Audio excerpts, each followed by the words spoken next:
എന്തോ ഒരു സ്പെല്ല് അവൻ മുമ്പ് തന്നെ ആ കിരീടത്തിൽ ചെയ്തു വെച്ചിട്ടുണ്ടായിരുന്നു. അതുകൊണ്ടാണ് ഇങ്ങനെ അവനിപ്പോൾ പെട്ടെന്ന് ഈ ഓർമ്മകളെല്ലാം തിരികെ കിട്ടിയത്. ചടങ്ങ് കഴിഞ്ഞ് അവൻ തിരികെ തിങ്ങിയാൻ്റെ മുറിയിലേക്ക് എത്തുന്ന സമയത്ത് അവിടെ നിഞ്ചു ഒളിച്ചു നിൽപ്പുണ്ടായിരുന്നു. മുമ്പ് അവന് അവരെ അറിയില്ലായിരുന്നെങ്കിലും ഇപ്പോൾ ഓർമ്മകളെല്ലാം വീണ്ടും കിട്ടിയത് കൊണ്ട് തന്നെ നിഞ്ചു ആണെന്ന് അവന് മനസ്സിലാവുന്നു. അങ്ങനെ അവനെ അടുത്തേക്ക് വിളിക്കുന്നുണ്ട്. അവന് ഓർമ്മകൾ തിരികെ കിട്ടിയെന്ന് അറിഞ്ഞതോടെ നിഞ്ചുവിന് സന്തോഷമാവുന്നു. അവൻ്റെ ശക്തികളും തിരികെ കിട്ടിയോന്ന് നിഞ്ചു ആകാംക്ഷയോടെ അന്വേഷിക്കുന്നുണ്ട്.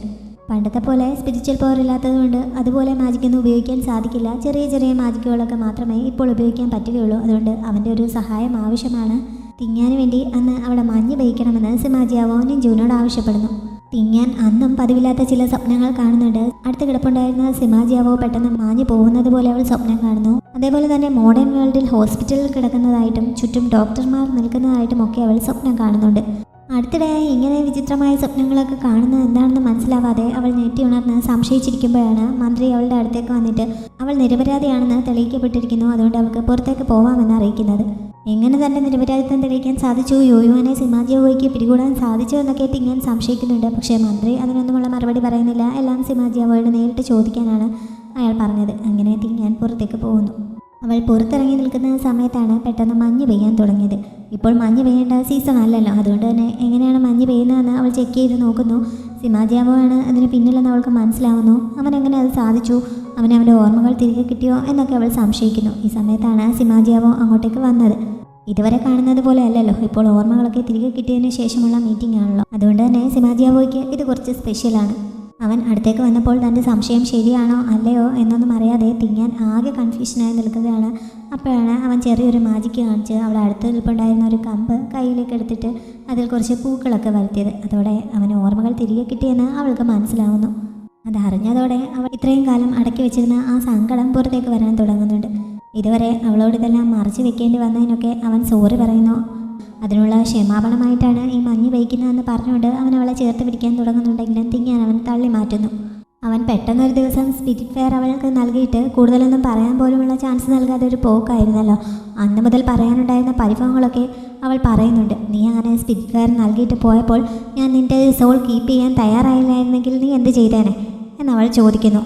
അങ്ങനെ നീ തീരുമാനിച്ചാലും എനിക്ക് കുഴപ്പമൊന്നുമില്ലായിരുന്നു. അങ്ങനെയാണ് നിൻ്റെ തീരുമാനമെങ്കിൽ നിൻ്റെ സോളിനെ ഗൈഡ് ചെയ്യാനുള്ള ഒരു വിളക്കായി ഞാൻ നിൻ്റെ ഉള്ളിൽ തന്നെ കഴിഞ്ഞേനെ. എന്ത് ചോയ്സ് തീരുമാനിക്കണമെന്നുള്ളത് ഞാൻ നിനക്ക് വിട്ടു തന്നതാണ് എന്ന് അവൻ പറയുന്നു. തിങ്ങാൻ ദേഷ്യവും വിഷമവും ഒക്കെ സഹിക്കാതെ കരഞ്ഞുകൊണ്ട് അവനെ കുറെ ഇരിക്കുകയും മറ്റും ചെയ്യുന്നുണ്ട്. അതിനുശേഷം അവസാനം കരഞ്ഞുകൊണ്ട് അവനെ കെട്ടിപ്പിടിക്കുകയും ചെയ്യുന്നു.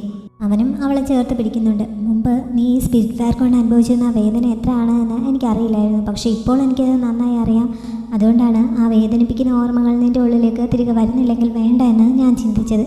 അതിനെക്കുറിച്ചൊന്നും ഓർമ്മിക്കാതെ സ്വതന്ത്രമായൊരു ജീവിതം ജീവിക്കണമെന്ന് നീ ആഗ്രഹം പറഞ്ഞിരുന്നല്ലോ, അത് നടക്കട്ടെ എന്നാണ് ഞാൻ കരുതിയത് എന്നൊക്കെ അവൾ പറയുന്നുണ്ട്. നിന്നെക്കുറിച്ചുള്ള ഓർമ്മകൾ അങ്ങനെ നഷ്ടപ്പെട്ടു പോകുന്നത് വെച്ച് കമ്പയർ ചെയ്യുമ്പോൾ ആ വേദനകൾ എനിക്ക് ഒന്നുമല്ല എന്ന് അവൻ പറയുന്നു.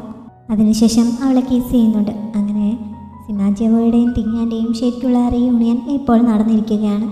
അകത്ത് പോയിരുന്ന് സമാധാനമായി സംസാരിച്ചപ്പോഴാണ് കിരീടത്തിൽ മുമ്പ് തന്നെ ചെയ്തു വെച്ചിരുന്ന ഒരു സ്പെല്ല് കാരണമാണ് ഇപ്പോൾ ഓർമ്മകളൊക്കെ തിരികെ കിട്ടിയത് എന്നുള്ള കാര്യമൊക്കെ അവൻ അവളെ അറിയിച്ചത്. അതേപോലെ തന്നെ തൻ്റെ മാസ്റ്റർ പ്ലാനിനെ പറ്റിയും അവൻ അവളോട് പറയുന്നുണ്ട്. യോയുവാൻ ഈ ആർമിയെ റിലീസ് ചെയ്യുന്നതിന് വേണ്ടി ഇവിടേക്ക് വരുമെന്ന് അവന് നേരത്തെ തന്നെ മനസ്സിലാക്കാൻ സാധിച്ചിരുന്നു. അതേ സ്ഥലത്ത് തന്നെ ആ ആർമിക്കൊപ്പം യോയുവാനെ കൂടി സീൽ ചെയ്യുകയല്ലാതെ അവൻ്റെ ശല്യത്തിൽ നിന്ന് ഈ ലോകത്തെ രക്ഷിക്കാൻ കഴിയില്ല എന്ന് സിമാജിയാവോ മനസ്സിലാക്കിയിരുന്നു. അതുകൊണ്ടാണ് ഇങ്ങനെ ഒരു പ്ലാൻ പ്രയോഗിച്ച് യോയുവാനെ അവൻ ഇപ്പോൾ ഇവിടേക്ക് വരുത്തിയിരിക്കുന്നത്. ഇനി യോയുവാനെയും അതേ സ്ഥലത്ത് തന്നെ എന്നേക്കുമായി തടവിലാക്കാനാണ് അവൻ ഉദ്ദേശിക്കുന്നത്. അവൻ്റെ മുമ്പത്തെ വംശമായിരുന്ന ആ ഫെങ്ഷൻ വംശക്കാരുടെ ഒറിജിൻ ഈ സ്ഥലത്തായിരുന്നു. അങ്ങനെയാണ് ഈ ഡീമണിക് ആർമിയെ അവിടെ തടവിലാക്കിയതെന്നും അതിൻ്റെ താക്കോൽ അവിടുത്തെ രാജാക്കന്മാരുടെ ശരീരത്തിലൂടെ പാരമ്പര്യമായി കൈമാറി വന്നുകൊണ്ടിരിക്കുകയാണ് എന്നുമൊക്കെ അവൻ പറയുന്നത്. മാർക്കിസിൻ്റെ വീട്ടിലെ നിലവറയിൽ ഒരുപാട് കുട്ടികളുടെ ഡെഡ് ബോഡികൾ കണ്ടെത്തിയതായും അവൻ അവളെ അറിയിക്കുന്നു. ഇപ്പോൾ മാർക്കിസിന് സ്ഥാനമൊക്കെ നഷ്ടപ്പെട്ടിരിക്കുന്നത് കാരണം അയാൾ എത്രയും പെട്ടെന്ന് അവൻ്റെ സ്ഥാനം പിടിച്ചടക്കാൻ വരാൻ സാധ്യതയുണ്ട്. അയാളെ ട്രാപ്പിലാക്കാൻ വേണ്ടിയിട്ടുള്ള ഒരു മാർഗമായി എത്രയും പെട്ടെന്ന് അവരുടെ വിവാഹം നടത്തുന്നതിനെ പറ്റി തിങ്ങാൻ പറയുന്നു. പക്ഷേ അങ്ങനെ അയാളെ ട്രാപ്പിലാക്കുന്നതിന് വേണ്ടിയിട്ട് മാത്രമല്ല, അല്ലെങ്കിൽ തന്നെ മുമ്പ് നടക്കാതെ പോയ ഞങ്ങളുടെ വിവാഹം ഇവിടെ വെച്ചെങ്കിലും നടത്തുന്നതിനുള്ള ആഗ്രഹം സിമാജിയാവോയും പറയുന്നുണ്ട്. തിങ്ങാൻ കൂടി ഓക്കെ പറഞ്ഞതോടെ എത്രയും പെട്ടെന്ന് വിവാഹം നടത്താൻ അവർ തീരുമാനിക്കുന്നു. മാർക്കസിനെ ട്രാപ്പിലാക്കുകയാണ് സിമാജിയാവോയുടെ ഉദ്ദേശമെങ്കിലും തിങ്ങാൻ വിവാഹം നടത്താൻ ധൃതി പിടിക്കുന്നതിൻ്റെ ശരിക്കുള്ള കാരണം അതല്ല. അവൾ ആ ഡീമണിക് കോറിനെ അടക്കി നിർത്തുന്നതിന് വേണ്ടി സ്പിരിറ്റ് ഫെയർ വളർത്താനായി സ്വന്തം ബ്ലഡ് ഉപയോഗിച്ച് തുടങ്ങിയിരുന്നല്ലോ. ഇനി ശരിക്കും അവൾക്ക് അധികകാലം ബാക്കിയില്ല. അതിനു മുമ്പ് നടക്കാതെ പോയ വിവാഹം നടക്കണമെന്ന് അവൾ ആഗ്രഹിക്കുന്നു. അതിനു വേണ്ടിയിട്ടാണ് അവൾ ഇത്ര ധൃതി പിടിക്കുന്നത്. ഇക്കാര്യങ്ങളൊന്നും അവൾ അവനോടിപ്പോൾ പറയുന്നില്ല. അടുത്ത ദിവസം സദസ്സ് കൂടിയപ്പോൾ അവളെ രാജ്ഞിയാക്കാൻ പോകുന്ന കാര്യം അവൻ പറയുന്നുണ്ട്. അപ്പോഴും കുറേ മന്ത്രിമാരൊക്കെ അതിന് എതിർപ്പ് പറയുന്നു. അവളുടെ നിരപരാധിത്വം അവരുടെ മുന്നിൽ ഇതുവരെ പൂർണ്ണമായും തെളിഞ്ഞിട്ടില്ല. അതുകൊണ്ടാണ് അവർ എതിർക്കുന്നത്. പക്ഷേ ഈ ചടങ്ങ് നടന്നു കഴിയുമ്പോൾ ശരിക്കുള്ള കുറ്റവാളിയെ അവരുടെ മുന്നിൽ കൊണ്ട് നിർത്താമെന്ന് സിമാജിയാവോ ഉറപ്പ് കൊടുക്കുന്നുണ്ട്. സിമാജിയാവോ ഇങ്ങനെ അവളെ വിവാഹം കഴിക്കാൻ പോവുകയാണെന്നറിഞ്ഞതോടെ മാർക്കിസ് ആകെ ദേഷ്യത്തിലാവുന്നു. തൻ്റെ മകൾ ഇങ്ങനെ കൊല്ലപ്പെട്ടിരിക്കുന്ന സമയത്ത് അവൻ മറ്റൊരു വിവാഹത്തിന് തയ്യാറെടുക്കുന്നതാണ് അയാളെ ചൊടിപ്പിച്ചത്. പോരാത്തതിന് സിമാജിയാവോ നിർദ്ദേശിച്ചതനുസരിച്ച് തിങ്ങാൻ്റെ കണ്ടീഷൻ ഇപ്പോൾ ആകെ മോശമായിരിക്കുകയാണ്. അവളുടെ ആരോഗ്യം വളരെ മോശമായിരിക്കുന്നു എന്നൊക്കെ ഫിസിഷ്യൻ അയാളുടെ അടുത്ത് വന്ന് റിപ്പോർട്ട് ചെയ്യുകയും ചെയ്യുന്നു. ഈ സമയത്ത് യോയുവാൻ അങ്ങോട്ടേക്ക് വരുന്നുണ്ട്. നേരിട്ട് ആദ്യമായിട്ടാണ് യോയുവാനെ കാണുന്നത്. ഈ ഫിസിഷ്യൻ പറയുന്നതൊക്കെ വിശ്വസിക്കാമോ എന്ന സംശയം യോയുവാൻ മാർക്കിസിനോട് ചോദിക്കുന്നുണ്ട്. അവൾ തൻ്റെ വിശ്വസ്തയാണ്, അതുകൊണ്ട് അവളുടെ വാക്കുകൾ വിലക്കെടുക്കാമെന്ന് അയാൾ ഉറപ്പ് കൊടുക്കുന്നു. അങ്ങനെയാണെങ്കിൽ തിങ്ങാൻ്റെ ആരോഗ്യം മോശമായിരിക്കുന്നത് അവളുടെ കൾട്ടിവേഷൻ കുറയുന്നതിൻ്റെ ലക്ഷണമാണ് എന്ന് യോയുവാൻ ഉറപ്പിക്കുന്നു. അതുകൊണ്ട് തന്നെ തിങ്ങാനെ തനിക്കിപ്പോൾ എതിർത്ത് നിൽക്കാൻ കഴിയും എന്നും അയാൾ ഉറപ്പിക്കുന്നുണ്ട്. ഈ വിവാഹം നടന്നു കഴിഞ്ഞാൽ പിന്നെ രാജ്ഞിക്കൊപ്പം സിമാജിയാവോയ്ക്ക് അവിടുത്തെ അധികാരം ഏറ്റെടുക്കുന്ന ചടങ്ങ് പൂർത്തിയാക്കാൻ സാധിക്കും. അതോടെ അവിടുത്തെ അധികാരത്തിൻ്റെ ശരിക്കുള്ള പ്രതീകമായ സീൽ അവൻ്റെ കയ്യിലെത്തുകയും ചെയ്യും. അതിനു മുമ്പ് അത് മുടക്കി അയാളത് തട്ടിയെടുക്കണമെന്ന് യോയുവാൻ മാർക്കിസിനോട് പറയുന്നു. ഇപ്പോഴത്തെ സിറ്റുവേഷനിൽ മാർക്കിസ് ഒരു മടിയുമില്ലാതെ അത് സമ്മതിക്കുന്നുമുണ്ട്. സിമാജിയാവോ പ്ലാൻ ചെയ്തതുപോലെ തന്നെയാണ് കാര്യങ്ങൾ മുന്നോട്ട് പോകുന്നത് എന്നുള്ള വിവരം തിരികെ എത്തി അവനെ അറിയിക്കുന്നുണ്ട്. തിങ്ങാൻ ഈ സമയത്തും കുറച്ച് വ്യത്യസ്തമായിട്ടുള്ള സ്വപ്നങ്ങൾ കാണുന്നു. മോഡേൺ വേൾഡിൽ അവൾ ഹോസ്പിറ്റലിൽ കിടക്കുന്നതും അവളെ രക്ഷപ്പെടുത്താൻ കുറേ ഡോക്ടർമാർ ശ്രമിക്കുന്നതുമൊക്കെയാണ് അവൾ ഇത്തവണ കണ്ടത്. ഡീമനിക് കോർ പൂർണ്ണമായും അടക്കി കഴിയുമ്പോൾ താൻ മരിക്കുക മാത്രമല്ല തൻ്റെ സോൾ ഇവിടം വിട്ട് പോകും എന്നുള്ളതിൻ്റെ സൂചനയാണോ ഇത് എന്ന് അവൾ സംശയിക്കുന്നുണ്ട്. എപ്പോഴായിരിക്കും തനിക്ക് ആ ദുരന്തം സംഭവിക്കാൻ പോകുന്നതെന്ന് അവൾക്കറിയില്ലല്ലോ. അതുകൊണ്ട് സിമാജിയാവോയ്ക്ക് പറ്റാവുന്നത്ര വെഡ്ഡിങ് ഗിഫ്റ്റുകളൊക്കെ അവൾ പ്രിപ്പയർ ചെയ്ത് വെക്കുന്നുണ്ട്. താനിവിടെ നിന്ന് പോയാലും അതിലൂടെയൊക്കെ അവൻ തന്നെ ഓർമ്മിക്കണം എന്നുള്ള ഉദ്ദേശത്തോടെയാണ് അവളിത് ചെയ്യുന്നത്. അധികം വൈകാതെ വളരെ ഗംഭീരമായി തന്നെ അവരുടെ വിവാഹം നടക്കുന്നു. നിഞ്ചുവും റോളിങ്ങും അതേപോലെയുള്ള അവിടുത്തെ ജനറൽസും ഒക്കെ വിവാഹത്തിന് സാക്ഷികളാവാൻ വന്നിട്ടുണ്ടായിരുന്നു. തിങ്ങാൻ പ്രതീക്ഷിച്ചതിനേക്കാൾ ആഡംബരമായി തന്നെയാണ് സിമാജിയാവോ വിവാഹത്തിനുള്ള ഒരുക്കങ്ങൾ നടത്തിയത്. അങ്ങനെ എല്ലാ ആഘോഷങ്ങളോടും കൂടി വിവാഹം നല്ല രീതിയിൽ തന്നെ നടക്കുന്നു. തിങ്ങാൻ ഇതിൻ്റെയൊക്കെ സന്തോഷത്തിലാണെങ്കിലും ഇനി അധിക സമയം അവിടെ ഇല്ലല്ലോ എന്നുള്ള വിഷമം അവളുടെ മുഖത്തുണ്ട്. പക്ഷേ സിമാജിയാവോയ്ക്ക് അത് ഇതുവരെ മനസ്സിലായിട്ടില്ല. ചടങ്ങുകളൊക്കെ കഴിഞ്ഞപ്പോൾ അവൾ മുമ്പ് അവർ രണ്ടുപേരും കൂടി ധരിച്ചിരുന്ന ആ കപ്പിൾ റിങ് അവനെ സമ്മാനിക്കുന്നു. ഇപ്പോൾ അത് വെഡ്ഡിംഗ് റിങ്ങായി മാറിയിരിക്കുന്നു എന്ന് പറഞ്ഞുകൊണ്ടാണ് അവൾ അത് അവൻ്റെ കയ്യിൽ അണിയിച്ചു കൊടുത്തത്. അവനും അവളുടെ മോതിരം അവളുടെ വിരലിൽ അണിയിച്ചു കൊടുക്കുന്നുണ്ട്. ഇനി എത്ര ജന്മമുണ്ടെങ്കിലും അപ്പോഴെല്ലാം ഒരുമിച്ച് കാണണം എന്നൊരാഗ്രഹം തിങ്ങാൻ ഈ സമയത്ത് പറയുന്നുണ്ട്. മോതിരമൊക്കെ അണിയിച്ച ശേഷം പരസ്പരം കിസ് ചെയ്തുകൊണ്ട് അവർ വെഡ്ഡിംഗ് നൈറ്റൊക്കെ ആഘോഷിക്കുന്നുണ്ട്. അടുത്ത ദിവസം ആ ചടങ്ങ് പൂർത്തിയാക്കി രാജ്യത്തിൻ്റെ അധികാരം പൂർണ്ണമായും ഏറ്റെടുക്കാൻ സിമാജിയാവോ തിങ്ങാനോടൊപ്പം ആ ചടങ്ങ് നടത്തുന്ന ആ സ്ഥലത്തെത്തുന്നു. അവൻ അവിടെ എത്തിയതോടെ അതിന് മുന്നിലുണ്ടായിരുന്ന ബാരിയർ താനി അപ്രത്യക്ഷമാവുന്നു. അങ്ങനെ അവർ അതിനുള്ളിലേക്ക് കയറുന്നുണ്ട്. അവിടെ നിന്ന് ഒരാൾ ആ ഇമ്പീരിയൽ സീൽ അവൻ്റെ അടുത്തേക്ക് കൊണ്ട് കൊടുക്കുന്നു. അതാണ് ശരിക്കും യോയുവാൻ വെയിറ്റ് ചെയ്യുന്ന ആ കീ. സിമാജിയാവോ പക്ഷേ ആ സീൽ ജസ്റ്റ് ഒന്ന് തുറന്ന് നോക്കിയതല്ലാതെ ആ ചടങ്ങ് പൂർത്തിയാക്കുന്നില്ല. ഈ സമയത്താണ് അവൻ പ്രതീക്ഷിച്ചിരുന്നത് പോലെ തന്നെ മാർക്കിസ് ആക്രമണത്തിനെത്തിയിരിക്കുന്നുവെന്ന് ഒരാൾ വന്ന് അറിയിച്ചത്. അതോടെ അവൻ ഫൈറ്റിനായി പോകുന്നു. അങ്ങനെ മാർക്കിസുമായിട്ടുള്ള യുദ്ധം തുടങ്ങുന്നുണ്ട്. കുറേ സൈനികർ മാർക്കിസിനെ സപ്പോർട്ട് ചെയ്ത് സിമാജിയാവോയ്ക്ക് എതിരായി നിൽക്കുകയാണ്. അധികം വൈകാതെ മാർക്കിസ് അങ്ങോട്ടേക്ക് എത്തുന്നു. അയാളുടെ ഇപ്പോഴത്തെ വിചാരം സിമാജിയാവോയുടെ അടുത്ത് ആളുകൾ വളരെ കുറവാണ്, തനിക്ക് അധികം വൈകാതെ തന്നെ അവിടെ പിടിച്ചെടുക്കാൻ സാധിക്കും എന്നാണ്. സിമാജിയാവോ അയാൾ പറയുന്നത് എതിർക്കാൻ നിൽക്കുന്നുമില്ല. പക്ഷെ അവൻ തോൽവി സമ്മതിച്ചു കൊടുക്കാനും തയ്യാറാവുന്നില്ല. ഈ സമയത്താണ് അവൻ്റെ ഒപ്പമുണ്ടായിരുന്ന പെട്ടെന്ന് ഒരു കത്തിയെടുത്ത് അവൻ്റെ നേർക്ക് ചൂണ്ടിയത്. അതോടെ അവന് പരാജയപ്പെട്ടതുപോലെ നിൽക്കേണ്ടി വരുന്നു. മാർക്കിസ് ആണെങ്കിൽ വിജയിച്ചതുപോലെയാണ് ഇപ്പോൾ നിൽക്കുന്നത്. ഇത്ര വിദഗ്ധമായ ഒരു സ്പൈയെ തൻ്റെ തൊട്ടുകീഴിൽ തന്നെ പ്ലാൻ ചെയ്തതിന് സിമാജിയാവോ അയാളെ അഭിനന്ദിക്കുകയും ചെയ്യുന്നുണ്ട്. അവൻ അധികാരം സ്വയം ഒഴിയുകയാണ്, തന്നെ അടുത്ത ഭരണാധികാരിയായി തീരുമാനിക്കുകയാണ് എന്ന രീതിയിലൊരു കുറിപ്പ് അയാൾ കൊണ്ടുവന്നിരുന്നു. അതിൽ ഇമ്പീരിയൽ സീൽ ഉപയോഗിച്ച് സീൽ ചെയ്യണമെന്ന് മാർക്കിസ് ആവശ്യപ്പെട്ടപ്പോൾ അങ്ങനെ ഞാൻ ചെയ്യേണ്ട ആവശ്യമില്ല, സീൽ തന്നെ അങ്ങ് തന്നേക്കാമെന്ന് സിമാജിയാവോ പറയുന്നു. അങ്ങനെ സീൽ അവൻ ഈയുടെ കൈവശം അയാളുടെ അടുത്തേക്ക് കൊടുത്തയക്കുന്നുണ്ട്. സീൽ കയ്യിലെടുത്ത് കഴിഞ്ഞപ്പോൾ സിമാജിയാവോയെ കൊല്ലാൻ മാർക്കിസ് ഓർഡർ നൽകുന്നു. പക്ഷേ മാർക്കിസിൻ്റെ കൂടെയുള്ള ജനറൽ അതിന് മടിച്ചു നിൽക്കുന്നുണ്ട്. എന്തൊക്കെയാണെങ്കിലും സിമാജിയാവോ അവിടുത്തെ രാജാവായിരുന്നല്ലോ, അവനെ കൊല്ലില്ല എന്നായിരുന്നു മുമ്പ് മാർക്കിസ് ജനറലിനോട് പറഞ്ഞിരുന്നത്. അതുകൊണ്ട് തന്നെ കൊല്ലാൻ അയാൾ മടിച്ചു നിൽക്കുന്നുണ്ട്. അപ്പോഴേക്കും സിമാജിയാവോയുടെ ആൾക്കാർ അങ്ങോട്ടേക്ക് വരുന്നു. മാർക്കിസിനെയും ബാക്കിയുള്ളവരെയും അവർ വളയുന്നുണ്ട്. സിമാജിയാവോയുടെ ആൾക്കാർക്കൊപ്പം മുമ്പത്തെ ആ ഗവർണർ ഷിയാനിയും ഉണ്ടായിരുന്നു. ഇപ്പോൾ മാർക്കിസിനൊപ്പം നിൽക്കുന്ന ജനറലിനോട് അയാളെ വിശ്വസിക്കരുത്. മുമ്പ് ഞാൻ ഇയാൾക്കൊപ്പമായിരുന്നു, പക്ഷേ അയാൾ എൻ്റെ കുടുംബത്തെ മുഴുവനായി നശിപ്പിച്ചു. അതുകൊണ്ട് നിങ്ങൾക്കും അതേ അനുഭവം തന്നെ ഉണ്ടാവുമെന്ന് ഷിയാനിയോ വിളിച്ച് പറയുന്നുണ്ട്. മാർക്കിസിനെ അറസ്റ്റ് ചെയ്യാനായിട്ട് സിമാജിയാവോ ഓർഡർ നൽകുകയും ചെയ്യുന്നു. പക്ഷേ ഇമ്പീരിയൽ സീൽ ഇപ്പോൾ എൻ്റെ കൈവശമാണ്, അതുകൊണ്ട് ഞാനാണ് ഇവിടുത്തെ അധികാരി എന്ന് പറഞ്ഞ് മാർക്കിസ് അവരെല്ലാം വെല്ലുവിളിക്കുന്നുണ്ട്. ഈ സമയത്താണ് അയാളുടെ കയ്യിലിരുന്ന സീൽ പെട്ടെന്ന് യോയുവാൻ വന്ന് തട്ടിയെടുത്തുകൊണ്ട് പോയത്. യോയുവാൻ തന്നെ സഹായിക്കുകയായിരിക്കുമെന്നാണ് മാർക്കിസ് ഇപ്പോഴും വിചാരിക്കുന്നത്. പക്ഷേ യോയുവാന് ആ സീൽ തട്ടിയെടുക്കണമെന്നുള്ള ഒറ്റ ഉദ്ദേശം മാത്രമേ ഉണ്ടായിരുന്നുള്ളൂ. ഇനി മാർക്കിസിന് എന്ത് സംഭവിക്കുന്നു എന്നുള്ളത് അവനെ സംബന്ധിച്ച ഒരു പ്രശ്നമേ അല്ല. ഇപ്പോൾ അയാൾ ആവശ്യപ്പെട്ടിട്ട് പോലും അയാളെ സഹായിക്കാൻ അവൻ തയ്യാറാവുന്നില്ല. ഇത്രയൊക്കെ ആയിട്ടും നിങ്ങൾക്ക് കാര്യങ്ങൾ മനസ്സിലായില്ലേ? ബാക്കിയുള്ള കുട്ടികളെ കൊന്നതുപോലെ തന്നെയല്ലേ നിങ്ങളുടെ മകളെയും ഇയാൾ കൊന്നത്? അതിൽ നിന്ന് തന്നെ ഇയാളാണ് ദുഷ്ടനെന്ന് നിങ്ങൾക്ക് മനസ്സിലായില്ലേ എന്നൊക്കെ സിമാജിയാവോ അയാളോട് ചോദിക്കുന്നുണ്ട്.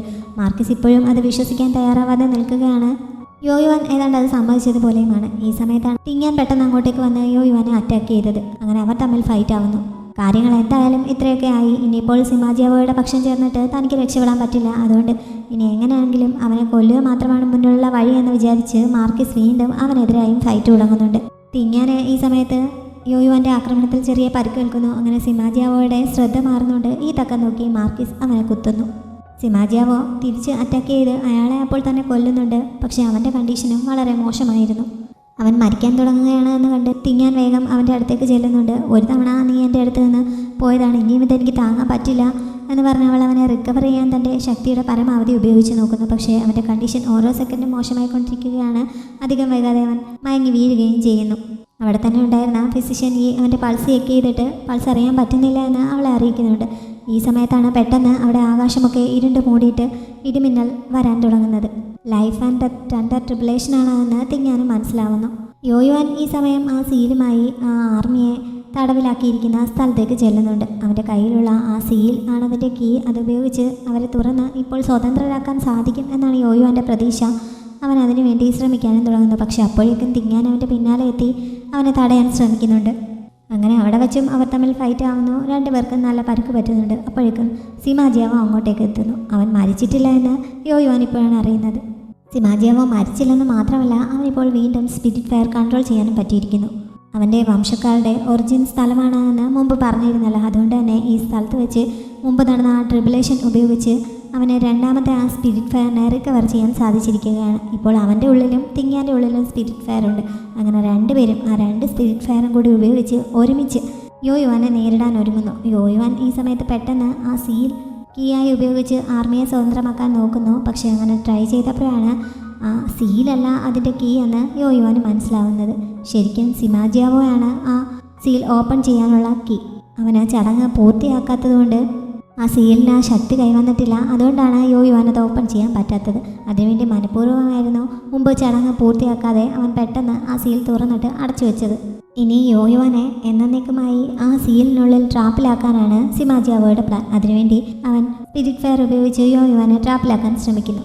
പക്ഷേ താൻ പോവുകയാണെങ്കിൽ അവനെ കൂടി ഇവിടുന്ന് കൊണ്ടുപോകുമെന്ന് പറഞ്ഞ് യോയുവാൻ അവനെ കൂടി അതിനുള്ളിലേക്ക് പിടിച്ച് വലിച്ചുകൊണ്ട് പോകാൻ ശ്രമിക്കുന്നു. ഈ സമയത്ത് സിമാജിയാവോയും തിങ്ങാനും ഒരുമിച്ച് നിന്ന് രണ്ട് സ്പിരിറ്റ് ഫയർ ഉപയോഗിച്ച് യോയുവാനെ നേരിടാൻ തുടങ്ങുന്നു. തിങ്ങാന് അധിക സമയം അങ്ങനെ ഫൈറ്റ് ചെയ്യാൻ സാധിക്കുന്നില്ല. അവൾ ബ്ലഡൊക്കെ വോമിറ്റ് ചെയ്ത് ആകെ ടയേർഡാവുന്നു. അപ്പോഴാണ് അവൾക്ക് എന്തോ പ്രശ്നമുണ്ട് എന്ന് തന്നെ സിമാജിയാവോ അറിയുന്നത്. പക്ഷേ ഇപ്പോൾ അതിനെപ്പറ്റി കൂടുതൽ ചോദിക്കാൻ അവന് പറ്റുമായിരുന്നില്ല. തിങ്ങാനും അധിക സമയം അങ്ങനെ ടയേർഡായി നിൽക്കാതെ വീണ്ടും അവനെ സപ്പോർട്ട് ചെയ്യുന്നു. അങ്ങനെ രണ്ടുപേരും കൂടി കുറേ സമയം ശ്രമിച്ചപ്പോൾ യോയുവാനെ അവർക്ക് ആ സീലിനുള്ളിലേക്ക് എന്നേക്കുമായി ബന്ധിക്കുവാൻ സാധിക്കുന്നു. ഡിയാൻ്റെ ശരീരം പുറത്ത് കളഞ്ഞിട്ട് യോയുവാൻ്റെ സോൾ മാത്രമാണ് അതിനുള്ളിൽ ട്രാപ്പിലായത്. സത്യത്തിൽ നേരത്തെ തന്നെ തിങ്ങാനോട് ഈ പ്ലാനിനെ പറ്റി അവൻ വിശദമായി പറഞ്ഞിരുന്നു. ഈ മാർക്കിസിൻ്റെ കുത്തേറ്റതും ഇങ്ങനൊരു ലൈഫ് ആൻഡ് ഡെത്ത് സിറ്റുവേഷൻ ഉണ്ടാക്കിയതുമൊക്കെ മനഃപൂർവ്വമായിരുന്നു. എന്നാൽ മാത്രമേ ആ ട്രിബുലേഷൻ അങ്ങോട്ടേക്ക് വരികയുള്ളൂ. അതിൻ്റെ സഹായത്തോടെ മുമ്പ് അവൻ്റെ അച്ഛൻ ചെയ്തതുപോലെ ആ സ്പിരിറ്റ് ഫയറിനെ ജീവിപ്പിക്കാൻ കഴിയുമോ എന്നുള്ള ഒരു ശ്രമമായിരുന്നു അവൻ്റേത്. ഇത് സാധിച്ചില്ലെങ്കിൽ അവൻ എന്നേക്കുമായി ഇവിടം വിട്ട് പോവേണ്ടി വരുമായിരുന്നു. പക്ഷേ ആ റിസ്ക് എടുക്കാൻ അവൻ തയ്യാറാവുകയായിരുന്നു. അങ്ങനെ അവൻ ആ ട്രിബുലേഷൻ നടത്തിക്കൊണ്ടിരിക്കുന്ന സമയത്താണ് യോയുവാനെ ഫോളോ ചെയ്യാൻ നിഞ്ചു തിങ്ങാൻ്റെ അടുത്ത് വന്ന് പറഞ്ഞത്. തൽക്കാലം വേറെ ആർക്കും യോയുവാനെ കൺട്രോൾ ചെയ്ത് നിർത്താൻ പറ്റാത്തതുകൊണ്ട് തിങ്ങാന് അയാൾക്ക് പിന്നാലെ പോവേണ്ടി വന്നതാണ്. അവൻ തിരികെ വന്നത് അവൾ അറിഞ്ഞിരുന്നില്ല. എന്തായാലും കാര്യങ്ങളെല്ലാം പ്ലാൻ ചെയ്തതുപോലെ തന്നെ നടന്നതിൽ അവൾക്ക് സന്തോഷമുണ്ട്. പക്ഷേ അപ്പോഴേക്കും അവൾ തളർന്ന് വീഴുന്നു. സിമാജിയാവോ വേഗം അവളെ താങ്ങി പിടിച്ച് മടിയിലേക്ക് കിടത്തി എന്ത് പറ്റിയെന്നൊക്കെ അന്വേഷിക്കുന്നുണ്ട്. പക്ഷെ അപ്പോൾ തന്നെ അവളുടെ ശരീരം അലിഞ്ഞ് ഇല്ലാതെയാവാൻ തുടങ്ങുന്നുണ്ട്. അവൻ ചെയ്തതുപോലെ ഡീമനിക്കോനെ കൺട്രോൾ ചെയ്യുന്നതിന് വേണ്ടിയിട്ടാണ് ഇങ്ങനെ ചെയ്യേണ്ടി വന്നത് എന്ന് അവൾ അറിയിക്കുന്നുണ്ട്. ഇത്തവണ മരിച്ചു കഴിയുമ്പോൾ തൻ്റെ സോൾ ഇവിടം വിട്ട് മോഡേൺ വേൾഡിലേക്കായിരിക്കും പോവുക എന്ന് തിങ്ങാനൊരു തോന്നലുണ്ടായിരിക്കുന്നല്ലോ. അതുകൊണ്ട് തന്നെ ഇനി ഒരിക്കലും അവന് തന്നെ കണ്ടെത്താൻ കഴിഞ്ഞേക്കില്ല എന്ന് അവൾ പറയുന്നുണ്ട്. പക്ഷേ ഏത് ലോകത്തിൽ പോയാലും അവളെ ഉറപ്പായും കണ്ടെത്തുമെന്ന് സിമാജിയാവോ പറയുന്നു. അവൻ അറിയാവുന്ന ഈ ലോകങ്ങളല്ലാതെ മറ്റൊരു ലോകം ഉള്ളതിനെപ്പറ്റി അവൻ അറിയാമോ എന്ന് അവൾ ചോദിക്കുന്നുണ്ട്. പക്ഷേ അവൻ ഇതുവരെ അങ്ങനെ ഒരു ലോകത്തെപ്പറ്റി കേട്ടിട്ടില്ല. അവിടെ ലവേഴ്സിന് ഒരുമിച്ച് ജീവിക്കാൻ വളരെ കുറച്ച് വർഷങ്ങൾ മാത്രമാണ് കിട്ടാറുള്ളത്. അങ്ങനെ വെച്ച് നോക്കുമ്പോൾ നമുക്ക് 3 ലൈഫ് ടൈം ഒരുമിച്ച് ജീവിക്കാൻ സാധിച്ചില്ലേ, അത് വലിയൊരു ഭാഗ്യമാണ് എന്നൊക്കെ തിങ്ങാൻ പറയുന്നുണ്ട്. അങ്ങനെ അവനോട് ഓരോന്ന് പറഞ്ഞുകൊണ്ട് തന്നെ അവൻ്റെ മടിയിൽ കിടന്ന് അവൾ മരിക്കുകയാണ്. അവളുടെ ശരീരം അലിഞ്ഞില്ലാതാവുകയും ചെയ്യുന്നു. പക്ഷെ കഥ അവിടെ തീരുന്നില്ല. ഈ സമയത്ത് മോഡേൺ വേൾഡിൽ ഹോസ്പിറ്റലിൽ കിടക്കുന്ന തിങ്ങാനെ കാണിക്കുന്നുണ്ട്. അവളെ ചെക്ക് ചെയ്ത ഡോക്ടർ അവൾക്ക് വലിയ കുഴപ്പമൊന്നുമില്ല, ചെറിയൊരു ബോധക്ഷയം മാത്രമാണ്, അധികം വൈകാതെ ഉണർന്നോളും എന്നൊക്കെ അടുത്ത് നിന്ന് പറഞ്ഞിട്ട് പോകുന്നുണ്ട്. ഡോക്ടർ പോയി അധികം കഴിയുന്നതിന് മുമ്പ് അവൾ ഉണരുകയും ചെയ്യുന്നു. ഇത്രയും നേരം താൻ കണ്ടതൊക്കെ സ്വപ്നമായിരുന്നോ അതോ സത്യമായിരുന്നോ എന്ന് തിരിച്ചറിയാൻ കഴിയാത്ത ഒരവസ്ഥയിലാണ് അവൾ. എന്തായാലും യാഥാർത്ഥ്യത്തിൻ്റെ ലോകത്തേക്ക് തിരികെ എത്തിയിരിക്കുന്നു. ഇനിയിപ്പോൾ അവൾക്ക് അങ്ങനെ റെസ്റ്റ് ചെയ്യാൻ പറ്റില്ലല്ലോ. അതുകൊണ്ട് തന്നെ അവൾ ഉടനെ തന്നെ ഓഫീസിലേക്ക് പോകാൻ തുടങ്ങുന്നുണ്ട്.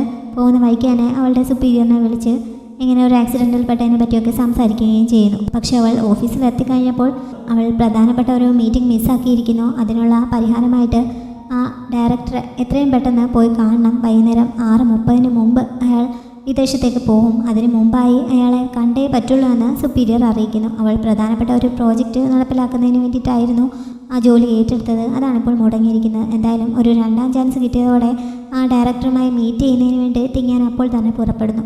പക്ഷെ പോകുന്ന വഴിയിലൊക്കെ ആകെ തടസ്സമാണ്. ഒന്നാമത് അവൾ ഈ സിമാജിയാവോ ഇങ്ങനെ മിസ് ചെയ്തതിൻ്റെയൊക്കെ ഒരു ഡിപ്രസ്ഡ് ആയിട്ടുള്ള മൈൻഡിലാണ്. അതിനെക്കുറിച്ചൊന്ന് ചിന്തിച്ചിരിക്കാനോ പറയാനോ ഒന്നുമുള്ള ടൈം അവൾക്ക് കിട്ടിയില്ലല്ലോ. എന്തായാലും ഒരു ടാക്സി പിടിച്ച് അവൾ ആ ഓഫീസിലേക്ക് പോകുന്നു. പക്ഷേ ഇടയ്ക്ക് റോഡ് ബ്ലോക്കായിട്ട് അവൾക്ക് ടാക്സിയിൽ നിന്ന് ഇറങ്ങി ഒരു സൈക്കിൾ എടുത്ത് അതുമായിട്ട് പോകേണ്ടി വരുന്നുണ്ട്. അവൾ കാണാൻ ഉദ്ദേശിക്കുന്ന ആ ഡയറക്ടറെ ഇടയ്ക്ക് കാണിക്കുന്നുണ്ട്. അയാളുടെ മുഖം കാണിക്കാതെ ബാക്കും കണ്ണും മൂക്കും ഒക്കെയാണ് അവിടെ ഇവിടെയൊക്കെ ആയിട്ട് കാണിക്കുന്നത്. ഓൾറെഡി വേറെ കുറേ പ്രോജക്റ്റുകൾ അയാൾ ചെക്ക് ചെയ്ത് കഴിഞ്ഞു. പക്ഷെ അതൊന്നും അയാൾക്ക് ഇഷ്ടപ്പെട്ടിട്ടില്ല. ഏതോ ഒരു കമ്പനി കൂടി വരാനുണ്ട്, 6:30 മുമ്പ് എത്തണമെന്ന് പറഞ്ഞിട്ടുണ്ട് എന്നൊക്കെ അയാളുടെ അസിസ്റ്റൻ്റ് അറിയിക്കുന്നു. പക്ഷേ അയാൾക്ക് പോകാനുള്ള സമയമായതുകൊണ്ട് ഇനി വെയിറ്റ് ചെയ്യാതെ പോകാനാണ് ഇപ്പോൾ അയാൾ തീരുമാനിക്കുന്നത്. അങ്ങനെ അയാൾ അവിടെ നിന്ന് ഇറങ്ങുന്നുണ്ട്. അത് കഴിഞ്ഞപ്പോഴാണ് തിങ്ങാൻ അവിടെ എത്തുന്നത്. ലിഫ്റ്റിനടുത്ത് എത്തിയപ്പോൾ അത് വരാൻ സമയമെടുക്കുന്നുണ്ട്. അവൾ സ്റ്റെപ്പ് വഴി ഓടിക്കയറി മുകളിലെത്തുന്നു. പക്ഷേ മീറ്റിംഗ് റൂമിൽ എത്തിയപ്പോഴേക്കും അവിടെ എല്ലാവരും പോയി കഴിഞ്ഞിരുന്നു, ആരും ഉണ്ടായിരുന്നില്ല. അങ്ങനെ തിങ്ങാൻ നിരാശയായി തിരികെ നടക്കുന്നു. സ്റ്റെപ്പിലൂടെ തന്നെയാണ് അവൾ തിരിച്ചിറങ്ങിയത്. കുറച്ചിറങ്ങി കഴിഞ്ഞപ്പോൾ ടയേർഡായി അവിടെ ഒരിടത്തിരുന്നിട്ട് ഇപ്പോൾ ആ സ്പിരിറ്റ് വാട്ടർ കിട്ടിയിരുന്നെങ്കിൽ നന്നായിരുന്നു എന്ന് അവൾ കുറച്ച് വിഷമത്തോടെ പറയുന്നുണ്ട്. പിന്നെ ഇത് സത്യമാണോ അതോ സ്വപ്നമാണോ എന്ന് തിരിച്ചറിയാൻ പറ്റാത്ത അവസ്ഥയിലാണല്ലോ ഇപ്പോഴും അവൾ. അതുകൊണ്ട് തന്നെ ഈ സ്വപ്നം വളരെ നീണ്ടുപോയതുകൊണ്ടാണ് യാഥാർത്ഥ്യവും സ്വപ്നവും തമ്മിൽ തിരിച്ചറിയാൻ പറ്റാത്തത് എന്നൊക്കെ അവൾ സ്വയം പറയുന്നുണ്ട്. അവളിങ്ങനെ അവിടെ ആകെ വിഷമിച്ചിരിക്കുന്ന സമയത്താണ് നേരത്തെ അവൾ കാണാൻ വന്ന ആ ഡയറക്ടർ അങ്ങോട്ടേക്ക് വരുന്നത്. ആരോ അടുത്ത് വന്ന് നിൽക്കുന്നതുകൊണ്ട് അവൾ മുഖമുയർത്തി നോക്കുന്നു. സിമാജിയാവോയെ ഫസ്റ്റ് ടൈം മീറ്റ് ചെയ്തപ്പോഴുള്ള അതേ ഫീലിംഗ് ആണ് അവൾക്കിപ്പോൾ ഉണ്ടായത്. ഫീലിംഗ് മാത്രമല്ല, ശരിക്കും അവൻ്റെ മുഖം കണ്ടപ്പോൾ അത് സിമാജിയാവോ തന്നെയാണ്. തിങ്ങാൻ ആകെ ഷോക്കായി എന്ന് പറയണ്ടല്ലോ. അവൾ വേഗം ചാടി എഴുന്നേറ്റ് ഞാൻ നിന്നെ വീണ്ടും കണ്ടുമുട്ടിയിരിക്കുന്നു എന്ന് പറയുന്നുണ്ട്. അവന് പക്ഷേ അവളെ അറിയാമോ എന്നറിയില്ല. എന്തായാലും അവൻ അവളെ നോക്കി പുഞ്ചിരിക്കുന്നുണ്ട്. മുമ്പ് രാജാവായി പുനർജനിച്ച ശേഷം അവളെ ആദ്യം കണ്ടപ്പോൾ ചോദിച്ചതുപോലെ നമ്മൾ തമ്മിൽ മുമ്പ് പരിചയമുണ്ടോ എന്ന് അവൻ ചോദിക്കുന്നു. തിങ്ങാൻ പക്ഷേ അതിന് മറുപടിയായി നിറകണ്ണുകളോടെ അവൻ്റെ മുഖത്തേക്ക് നോക്കി പുഞ്ചിരിച്ചുകൊണ്ട് നിൽക്കുന്നതേയുള്ളൂ. അങ്ങനെ ഈ ലൈഫിലും അവർ മീറ്റ് ചെയ്തിരിക്കുന്നു. സന്തോഷത്തോടെ അവർ ഒരുമിക്കും എന്നുള്ള പ്രതീക്ഷ നൽകിക്കൊണ്ട് ഈ ഡ്രാമ ഇവിടെ അവസാനിക്കുകയാണ്. ഡ്രാമ എല്ലാവർക്കും ഇഷ്ടപ്പെട്ടു കാണുമെന്ന് പ്രതീക്ഷിക്കുന്നു. ഇതേപോലെയുള്ള വീഡിയോസൊക്കെ കാണാൻ നിങ്ങൾക്ക് ഇഷ്ടമാണെങ്കിൽ നമ്മുടെ ചാനൽ സബ്സ്ക്രൈബ് ചെയ്ത് വെക്കാൻ മറക്കരുത്. വീഡിയോസൊക്കെ ഇഷ്ടപ്പെടുന്നുണ്ടെങ്കിൽ ലൈക്ക് ചെയ്തും ഷെയർ ചെയ്തുമൊക്കെ സപ്പോർട്ട് ചെയ്യണം. മറ്റൊരു പുതിയ ഡ്രാമയുമായി ഉടനെ തന്നെ വീണ്ടും കാണാം.